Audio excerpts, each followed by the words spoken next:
This show is brought to you in part by viewers like you who joined a Patreon or become YouTube members. Thank you. And if you could, hit the like button and subscribe if you want more Browns-focused content. All right, so today the Browns introduced Tommy Rees. We're going to go over the press conference and talk about what the takeaways are from it. Let's just jump into it because the press conference started out with a bang. Kevin Stefanski was just in, out, dropped the headline, and then just pieced out. It was kind of funny to watch. Okay, guys, excited to announce Tommy Rees as our offensive coordinator. Tommy is a guy that we met a few years back, kept a relationship, watched him from afar as he had his success as a young coach. And then we were able to bring him in here last year. And really this last year spent with Tommy really solidified what I thought about him. We had a process with some really impressive candidates for this job, some smart people that we really enjoyed getting to know, but ultimately felt that Tommy was the right fit for this football team. As far as play calling, which I know you guys are going to ask, I'm going to call plays, and I reserve the right to change my mind. Okay? So excited to announce Tommy. He's ready for this. Been already a bunch of meetings with Tommy, with the offensive coaches. It feels like Tommy's got a really strong handle on this job, and I'm excited for him. So without further ado, Tommy Rees. No. All right, so Kevin opened up the press conference, and much different than last year, right, where this whole play calling thing was this hot potato that the Browns were tossing all offseason. Is it going to be Ken Dorsey? Is it going to be Kevin Stefanski? Of course, season started. It was Kevin Stefanski. Kevin basically letting you know he's going to be in control of the book. And look, everything we know about everything the Browns are doing offensively seems to be more about a renovation of the offense that is more under the vision and in line with the principles that Kevin Stefanski brings to the table. That doesn't mean that Tommy Rees is coming in here to do what Alex Van Pelt did, which is basically help Kevin install that kind of an offense. Kevin is kind of in that role where he is the expert in that offense, the more experienced guy. And Tommy Rees is the guy that's bringing the new ideas to the offensive meeting room, or at least that's what the hope of that dynamic can be.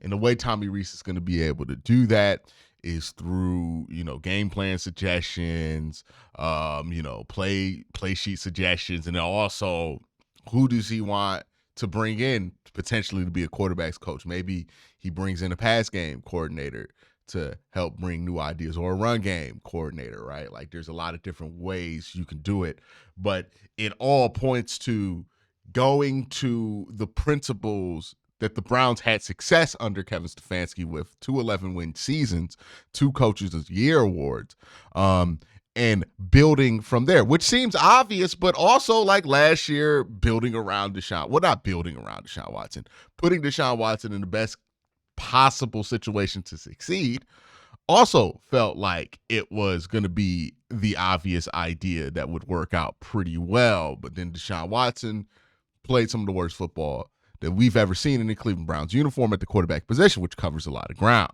So we'll see how this works out. The plan makes sense as of now, but just because the plan makes sense doesn't guarantee it's going to be successful. So we'll just have to wait until the season to see what's going on there. But yeah, it seems like they're moving in a more traditional direction with the offense than they were last year with how they were trying to maximize the skill set of Deshaun. It doesn't mean that they're not going to do things like, let's say they draft Jalen Milroe, or let's say they draft Cam Ward, right? Cam Ward isn't somebody who's going to day one thrive under center, rolling out, doing the play action stuff. But what Cam Ward, I think, can do immediately coming out of college at a very high level is the RPO stuff, right? Like if you do the RPO throw, one read stuff with him, quick decision, he has the arm strength to be able to do that, the NFL. So that gives them a bit of a floor. So if you did go for Cam Ward, you would do that. If you went for Jalen Milroe, you would still incorporate RPO runs to what you want to do. So they're going to incorporate whatever the quarterback that they get does the best, right? I don't think they're going to force somebody into the system as much as like they're going to try to meet them in the middle, but the principles of the offense are still going to be what Kevin brings to the table, if that makes sense. It's not going to be a complete restructure of everything that they do. Somebody had an interesting question about VR training. I know that's been a pretty hot topic because of Jaden Daniels. Here is Tommy Reese's answer on that. Reality. Yep. And training his mind to work faster. How do you feel about that? Are you considering using that? The Browns have that ability to do that? Yeah, we do have VR as part of our it's part of the things that are available to our players. Every individual is different on how well they take to those things. Obviously, Jaden's talked about it from his time at LSU even. So I'm very familiar with that. I've used it with quarterbacks in the past. We do have the ability to use that. Again, some of that is on individual basis on how they learn. But part of our job as coaches is to be able to reach a lot of different players that learn a lot of different ways. So VR is a tool that helps us maximize our players' ability, and that's one that we'll have at our disposal. So here's my thing about the VR. Jaden Daniels swears by it, and I'm pretty sure that for Jaden Daniels, that thing worked really well for him, and he picked up to it. But how somebody trains to get better, what tools they use to get to where they want to, that's going to be different for every person. So for Jaden Daniels, the VR stuff worked. Now, the VR stuff might not have worked for somebody like DTR, who you would think, hey, he needs to train his mind to work faster. Like all the stuff that Jaden Daniels says that helped them with would fall under what you need DTR to get better at, right? Because like when the game gets faster, DTR, it messes him up. Maybe the VR works for him. Maybe it doesn't. But if you're the Browns, you just need to make sure that whatever training ideas exist, no matter how conventional or unconventional they are, you have those options available to your players. And that's the good thing about the Browns have all that stuff, right? They got this giant VR wall that's basically like a hologram so you can watch the game in like a 1-by-1 size. It's crazy. They got all kind of technology in Berea, and that's what you want to make sure you have, right? The resources to access whatever training it is that you feel like is necessary for a player. So if you do run into somebody, they try out the VR on their own time, and let's say you draft the quarterback and they're like, hey, that VR stuff really works for me. Okay, have the resources in the building to be able to cater to that desire. But don't think that the training technique is why Jaden Daniels is Jaden Daniels. I've seen too many people fall for that, right? I remember George Whitfield Jr. Y'all remember him, quarterback guru back in the day? I think he had good luck with like one quarterback, and then he became the guy that you call to fix your quarterback. And once everybody started doing that, the results ended up being much mixed. But everybody thought, oh, all you need to do to fix this mid quarterback was go call George Whitfield, and he was going to make that guy great. That's not how it works, right? You can't manufacture greatness. Some people are born with the ability and the skill sets that they need to refine to be able to play that way, right? Tom Brady's another example of this. The TB12 formula has only developed one Tom Brady, which is the guy who is Tom Brady. You can't manufacture a quarterback just by replicating different workout plans or replicating what other quarterbacks do successfully. Ultimately, those guys are refining stuff that they have naturally and working really hard to get the most out of what they can get. But if that guy ain't Tom, if that guy ain't Jaden Daniels, if that guy ain't Pat, doing those guys' workouts ain't going to really change that. So, yeah, the VR stuff, it seems really cool, seems really helpful. Just make sure you have those options available that if the guy you draft feels like that's going to be something that they can work, that works for them, you can have it available to them. But don't fool yourself into thinking that that's going to make somebody into a great quarterback because you have all this great training stuff. You can refine what's there and you can get more out of what's there. naturally, but you can't just manufacture somebody into being what you want them to be. All right. Now we know Tommy Rees has a huge connection to Jalen Milroe. Let's see what he said about Jalen. Jalen Milroe and just how much you know about him as you guys head into the evaluation process of all these quarterbacks. Yeah, I mean, listen, as a person, I have a lot of love for Jalen, a lot of respect for Jalen. Obviously, we went through an entire season together, and when you're the play caller and the quarterback, there's a great relationship there. But I'm really not going to expand much on anybody in the draft right now, and just know that I have a lot of love for Jalen as the man he is, and wish him all the best. You expect to be there at the? I know you were SS. All right, so he likes Jalen Milroe as a person, kind of kept it to that. He doesn't want to comment on any of these players in the draft, which makes a ton of sense. What can you take away from that? What can you take away from his experience? I have no clue, man. Like, he might have came away from an experience in 2023 saying, hey, Jalen Milroe, I love him as a person. His work ethic is great, but I don't know if that's a guy that I want to tie myself to in the NFL. He might have walked away and said, hey, if I get 2 more years with that kid, he's going to be one of the best quarterbacks in college football or in the NFL. I don't know what Tommy Rees, or nobody really knows what Tommy Rees feels about him. All I can tell you is that all indications seem like both these guys think very highly of each other as people, right? I've listened to Jalen Milroe interviews where he talks highly about his time with Tommy Rees. I've seen Tommy Rees talk highly about his time with them. I've seen Nick Saban talk highly about both of those guys. So we'll see what this means. He did have a little smirk on his face, though, when you brought, like, let's go back.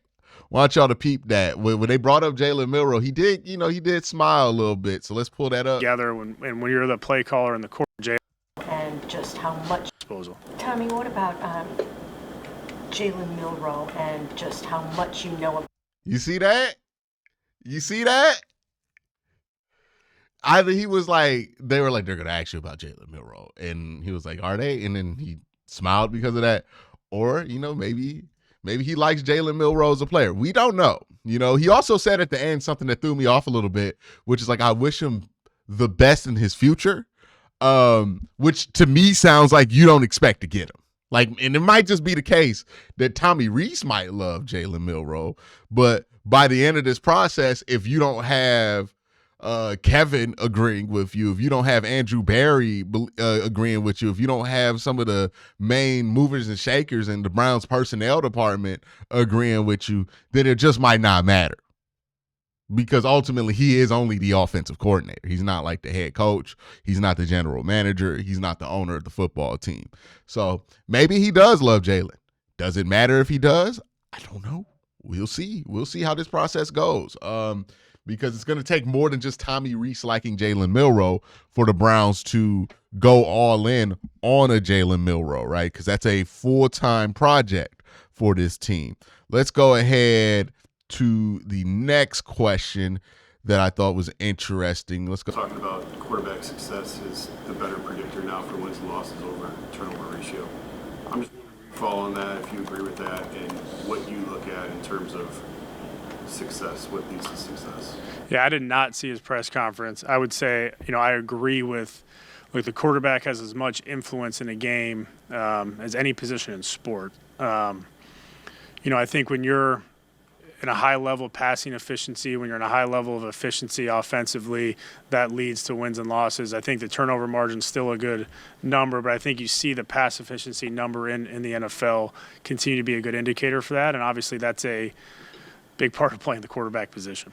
What ultimately? All right. So what he's talking about there is passing efficiency and also EPA per play versus turnover margin, right? Basically, what is a better predictor of who's playing good, who's playing bad? Is it one of the more simple traditional metrics that we use, turnover margin, point differential, or is this stuff kind of the advanced metrics, the passer efficiency ratings, the EPA per play, the efficiency per output? So he seems like an EPA per play guy. Makes sense. He's a younger offensive coordinator. That is where most of the league is trending, is towards EPA per play. So Yeah, that makes sense there. If he is an EPA per play guy, he's definitely not a Deshaun Watson guy because Deshaun Watson had one of the worst EPAs per play in since 2011, this last season, like of any Browns quarterback since 2011. So yeah, I mean, it tells you where the offense is going. It tells you where the Browns are thinking about going. They're going to want to get chunk plays, have some high efficiency output, kind of do what Ben Johnson was able to do in Detroit, right? Not with as much, hopefully not doing as many gimmicks as Ben Johnson did there, but it's kind of similar to how Ben Johnson got high efficiency out of Jared Goff is how they're going to be looking at this situation. I met him a few years back, through a mutual coach. And I just think his overall view of the game, his demeanor, those are all things that as a coach, you want to say that's a big part of playing the quarterback position. All right, now let's talk about Tommy Rees, his connection to Kevin Stefanski, and why he ultimately took the job under Kevin when he had other options. It's an interesting answer. What ultimately drew you to wanting to work with Kevin? Yeah, I met him a few years back, through a mutual coach, and I just think his overall view of the game, his demeanor, those are all things that as a coach, you want to be around people that you feel like you can learn and grow from, and then hopefully, take part of their style and continue to help build your own, coaching philosophy and style. And you want to be around good people. You're, in the coaching world, it's no secret. You spend a lot of hours in this office. And so to be around a guy like Kevin, who is a great man, a great coach, good person, like all of those things make it a very attractive job. All right, so what it seems like to me is that Tommy Rees took this job fully aware, understanding, and kind of appreciating that he would be under Kevin Stefanski in this role versus somewhere where he would have more autonomy. And I think that's because he understands that he didn't get much time before he became a full-time offensive coordinator at Notre Dame in his coaching career. Like, he got hired pretty early.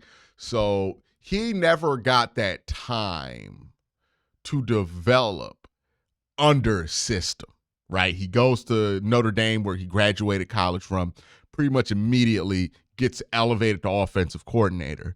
Then he gets hired by Alabama, Nick Saban's last year. He's the offensive coordinator there, comes tight ends coach. Now he gets a chance to kind of build himself under a tree. I think he's identified that he likes this Kubiak style. He's coached with other Kubiak system guys before, so that makes sense there.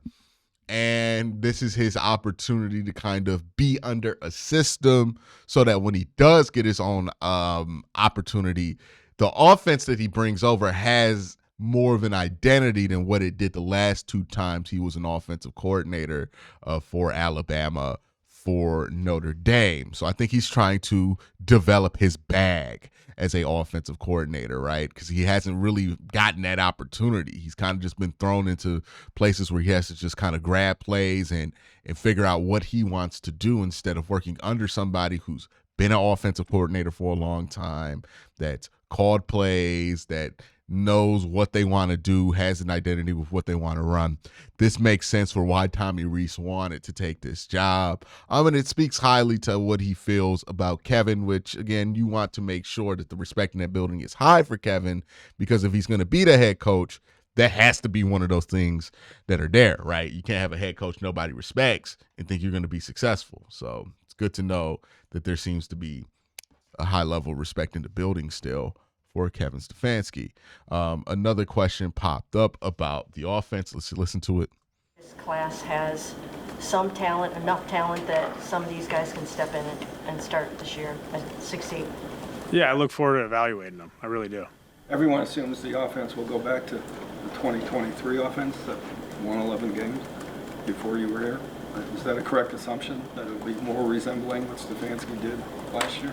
Yeah, I mean, I think there's core principles within that system that we want to major in and own, but, like anything, you're going to adapt with the times, and you're going to evaluate what our team is really good at and make sure that we focus the offense around that.